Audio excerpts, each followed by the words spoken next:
प्रहार टीवी और मैं हूं आपके साथ स्मिता पटवार। चलिए रुक करेंगे उत्तराखंड की तमाम बड़ी खबरों का, लेकिन उससे पहले एक नजर आज की हेडलाइंस पर। बीजेपी प्रदेश प्रभारी दुष्यंत गौतम ने नेहरू को बताया निकम्मा, पीएम मोदी की रामकृष्ण से की तुलना। हल्द्वानी पहुंचे सीएम धामी को कांग्रेसियों ने दिखाए काले झंडे, पुलिस ने हिरासत में लिया। उत्तरकाशी के नगान गांव के पास मैक्स वाहन खाई में गिरा, एक की मौत 3 घायल। अल्मोड़ा में गौशाला में लगी भीषण आग, 3 मवेशियों की मौत, मचा हड़कंप। सीएम पुष्कर सिंह धामी कल हल्द्वानी पहुंचे। सीएम धामी ने गोलापार स्थित सर्किट हाउस में अधिकारियों के साथ समीक्षा बैठक की, लेकिन मुख्यमंत्री के पहुंचते ही कांग्रेसियों ने काले झंडे दिखाकर उनका विरोध जताया। युवा कांग्रेस महानगर अध्यक्ष हेमंत साहू के नेतृत्व में कांग्रेसियों ने काले झंडे दिखाकर मुख्यमंत्री का विरोध जताया। उन्होंने कहा कि जिस तरह से कांग्रेस कार्यकाल की गोलापार, ISBT सहित कई योजनाएं अभी भी लंबित पड़ी है, लेकिन मुख्यमंत्री योजना को धरातल पर लाने के बजाय अधिकारियों के साथ केवल बैठकें कर रहे हैं। कांग्रेस कार्यकर्ताओं द्वारा विरोध जताने की सूचना पर भारी तादाद में पुलिस फोर्स मौके पर पहुंची, जिसके बाद पुलिस ने सभी कार्यकर्ताओं को हिरासत में लिया। मुख्यमंत्री वापस जाओ! मुख्यमंत्री ये तानाशाही नहीं चलेगी। मुख्यमंत्री हाय हाय! मुख्यमंत्री वापस जाओ! मुख्यमंत्री हाय हाय! पुलिस का सहारा लेना बंद करो। ISBT का निर्माण करो। मुख्यमंत्री शर्म करो।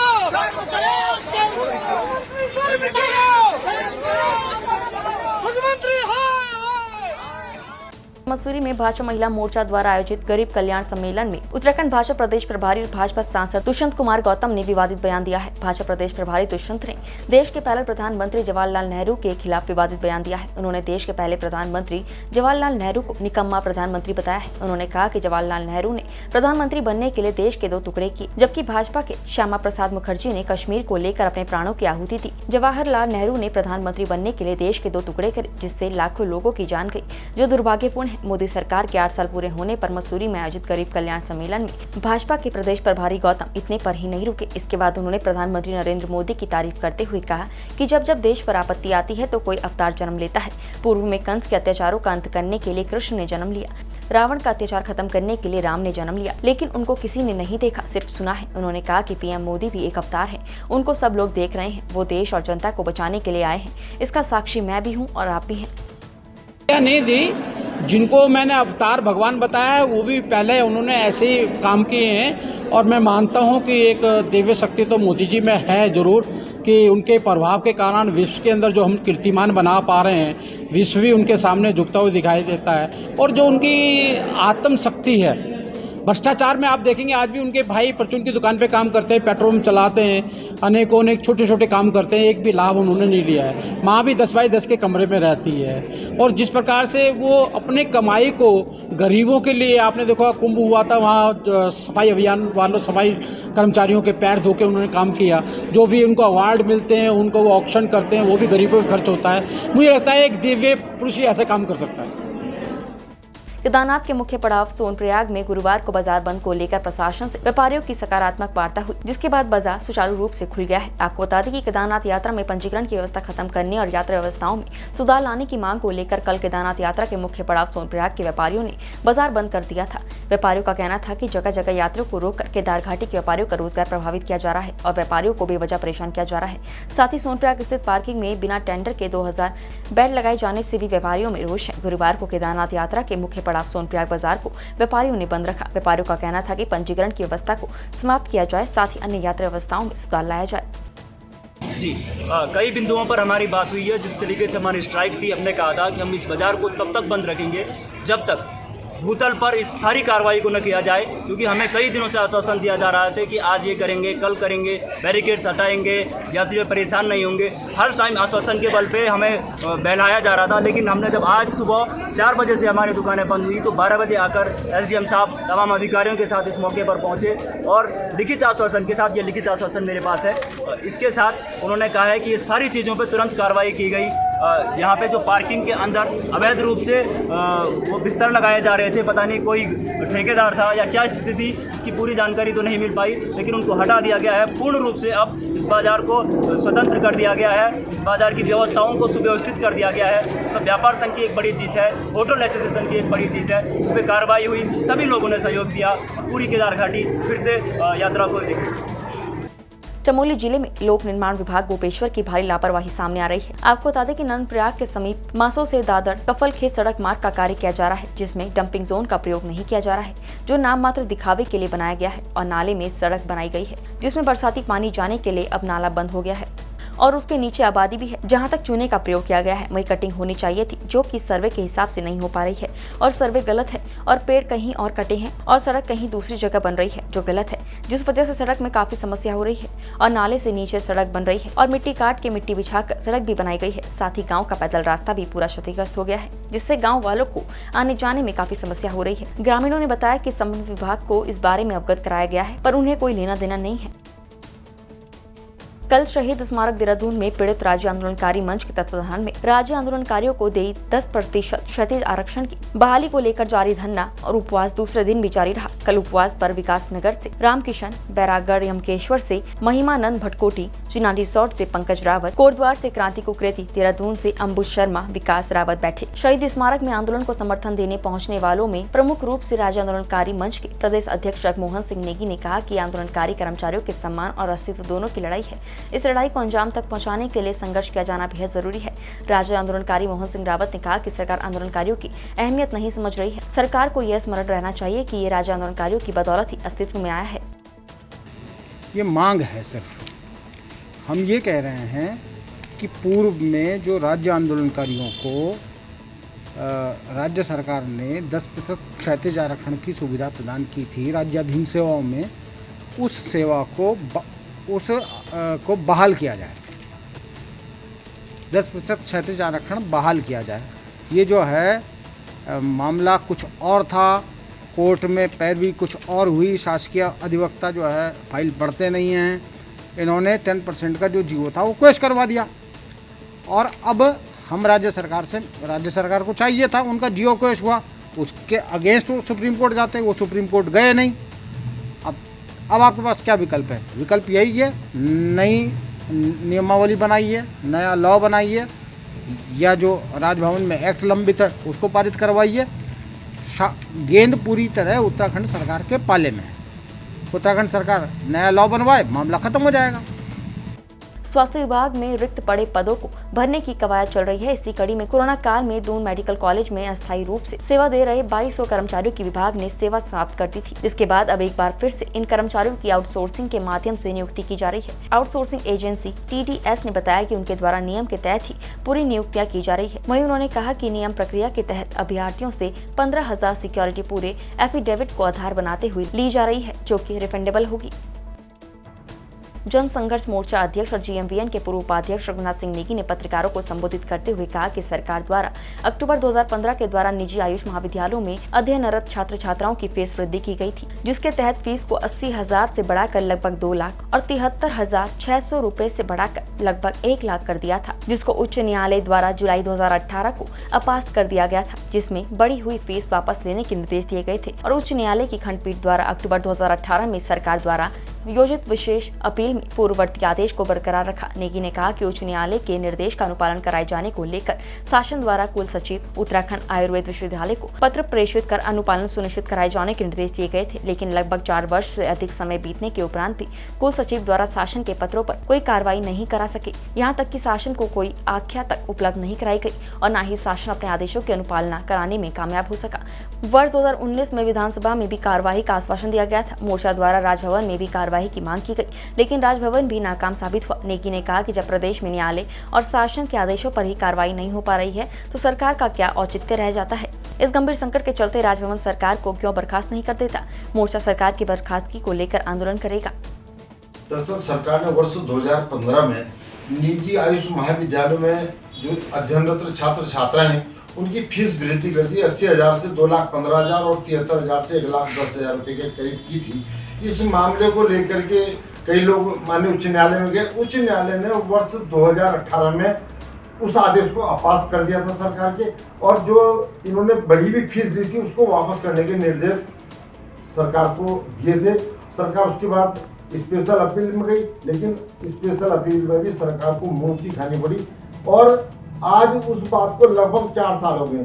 शासन लगातार पत्राचार, कुल सचिव जो उत्तराखंड आयुर्वेद विश्वविद्यालय उनको लगातार पत्राचार पे पत्राचार कर रहे हैं, और जो कुल सचिव है जो निजी विद्यालयों को पत्राचार कर रहे हैं, लेकिन आज तक उन गरीब छात्र छात्राओं की जो फीस वापस ली गई थी, जो बढ़ी हुई थी, उसके मामले में कोई भी कार्रवाई नहीं हुई, यानी कि माननीय उच्च न्यायालय के आदेशों का अनुपालन नहीं है। बहुत दुर्भाग्यपूर्ण है, अगर उच्च न्यायालय के आदेश का अनुपालन कराने में सरकार नाकाम होती है, पूरा सिस्टम नाकाम हो रहा है, तो निश्चित तौर पर समझता हूँ इस प्रदेश में सरकार की जरूरत क्या है।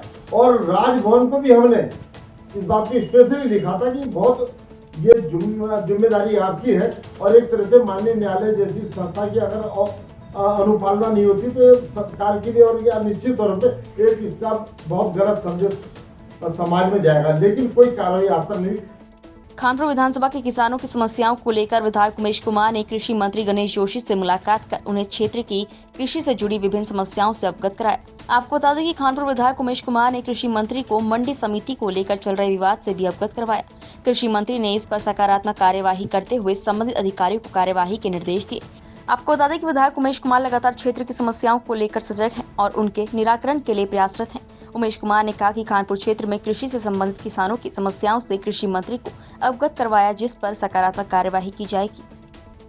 जनपद उत्तरकाशी के सियालब गांव से कुछ सवारियों को लेकर बड़कोट की तरफ लेकर आ रहा मैक्स वाहन नगान गांव के पास 100 मीटर गहरी खाई में गिर गया। हादसे में एक व्यक्ति की मौके पर ही मौत हो गई और 3 लोग घायल हो गए, जबकि चालक सुरक्षित है। हादसा उस वक्त हुआ जब एक सवारी मैक्स वाहन सियालब गांव से बड़कोट की तरफ आ रहा था। नगान गांव के पास बैंड में वाहन सड़क से बाहर हो गया। गाड़ी में बैठे सवारियों की चीख पुकार सुन 108 एम्बुलेंस को सूचना दी गई, जिसके बाद मौके पर फायर के जवान और ग्रामीणों की मदद से किसी तरह वाहन के अंदर से घायलों को निकाला गया और 108 की मदद से बड़कोट सामुदायिक स्वास्थ्य केंद्र पहुंचाया गया। तीनों घायलों की स्थिति गंभीर देख चिकित्सकों ने उन्हें हायर सेंटर देहरादून रेफर कर दिया है। यमुनोत्री विधायक संजय डोभाल ने सीएससी बड़कोट पहुंचकर घायलों का हालचाल जाना। उन्होंने मृतक व्यक्ति के परिवार के प्रति गहरी संवेदना व्यक्त की है। आपको बता दें कि जिस जगह हादसा हुआ उस रोड के क्षतिग्रस्त होने के चलते ग्रामीणों का पीएमजीएसवाई के खिलाफ गुस्सा और ज्यादा बढ़ गया है।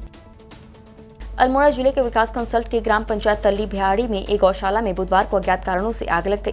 आग इतनी भयंकर थी कि गौशाला जलकर राख हो गई। गौशाला में आग लगने से गांव में दहशत फैल गई। ग्रामीणों ने आनन फानन में आग पर बमुश्किल काबू पाया। आग की चपेट में आने से 2 भैंस और 1 गाय की मौके पर ही मौत हो गई। तल्ली बिहाड़ी निवासी रमेश नेगी के घर के पास ही अपने मवेशियों के लिए लकड़ी और घास से गौशाला बनाई गई थी। वहीं पीड़ित रमेश नेगी ने बताया कि गौशाला के आग की चपेट में आने से तकरीबन 1.5 लाख का नुकसान हुआ है। वहीं राजस्व उप निरीक्षक हंसा दत्त सत्यावली का कहना है कि तल्ली बिहाड़ी के रमेश नेगी की गौशाला आग की चपेट में आने से 3 मवेशियों की मौत हो गई है। वहीं पीड़ित रमेश नेगी प्रशासन से मुआवजे की मांग कर रहे हैं। नेक्स्ट। मैं रमेश सिंह नेगी ग्राम तड़ी बिहाड़ी सल्ट जिला अल्मोड़ा से बोल रहा हूँ। कल कारणवश आग लगने के कारण मेरी गौशाला में आग लग गई, जिससे मैंने वो गौशाला लकड़ी की और टीन की बनाई थी। उसमें एक ब्याने वाली गाय थी और एक दूध देने वाली भैंस थी और एक भैंस की थोड़ी थी। वो तीनों की तीनों जल के मर गए। उनकी मौके पर ही मौत हो गई और काफ़ी गांव वाले भी आए, काफ़ी बुझाने की कोशिश की, लेकिन आग इतनी बेकाबू थी कि वो बुझ नहीं पाई। मैंने इसकी रिपोर्ट तहसील सल्ट में दे दी और पशु चिकित्सा में भी इसकी रिपोर्ट दे दी है और पटवारी जी को भी दे दी है। और कृपया मेरी सबसे अनुरोध है शासन प्रशासन से कि अगर इसमें मुआवजा मिलने का कोई प्रावधान हो तो कृपया मुआवजा दिलाने की कृपा करें। बहुत बहुत धन्यवाद। बैरीनाग नगर क्षेत्र में पेयजल व्यवस्था और सड़कों के संदर्भ में एसडीएम ए.के. शुक्ला की अध्यक्षता में तहसील कार्यालय में बैठक आयोजित की गई। बैठक में बैरीनाग के लिए बनी नई पेयजल योजना में भारी गड़बड़ी की शिकायत मिली। योजना कार्य अभी पूरा ही नहीं हुआ, एक पंप खराब हो गया है, जिससे नगर क्षेत्र में पानी वितरण व्यवस्था ठीक नहीं हो रही है। विधायक फकीर राम टमटा ने पेयजल योजना में गड़बड़ी पर नाराजगी जताई और एसडीएम से जाँच करने की बात कही। वहीं नगर क्षेत्र की सड़कों और नालियों को भी विधायक ने शीघ्र ठीक करने के निर्देश दिए। इसी विषय पर आज बैरीनाग में जो एसडीएम साहब के साथ जो बैरीनाग के निवासियों के साथ बैठक हुई है और कई कुछ बातें उसमें निकल के आई हैं। कुछ लाइनों में गड़बड़ी है, पंप खराब है। इसके लिए हम जिलाधिकारी महोदय को पत्र लिखेंगे और इसकी उच्च स्तरीय जांच करेंगे और कोई भी दोषी पाया जाएगा उसको माफ़ नहीं किया जाएगा। पंचायत के चेयरमैन जो है 9 दिनों से हड़ताल पर बैठे थे। उनकी मुख्य मांग थी कि यहाँ पर जो है पेयजल की बहुत भारी किल्लत है, समस्या है, उसको जो है दूर किया जाए। इसके संबंध में जो है आज यहाँ पर बैठक की गई और बैठक में ये समाधान हुआ है कि पेयजल निगम और जल संस्थान दोनों के फिटर मिल करके जो है सभी लाइनों को चेक करेंगे। जो चौक हो गई है, जहाँ सॉकेट जो है ख़राब है, जहाँ पानी की लीकेज है, उसको ठीक करेंगे और उसके बाद सुचारू रूप से जो है पानी की सप्लाई होगी। और साथ ही साथ जो पेयजल निगम की जो है पंपिंग योजना है, उसमें एक पंप पहले से ही ख़राब है और दूसरा पंप भी पूरी क्षमता से काम नहीं कर रहा है।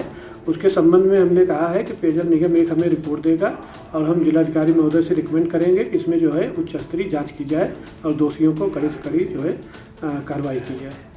डोईवाला सहकारी शुगर मिल से जुड़े तमाम किसानों के डेलीगेट्स की कल सामान्य बैठक किसान सहकारी समिति डोईवाला के अध्यक्ष मनोज नौटियाल की अध्यक्षता में आयोजित की गई। सहकारी गन्ना विकास समिति लिमिटेड की सामान्य निकाय की वार्षिक साधारण सभा में किसानों की तमाम समस्याओं पर भी व्यापक चर्चा हुई। पिछले 3 सालों का समिति के सदस्यों के सामने आय व्यय का लेखा जोखा रखा गया।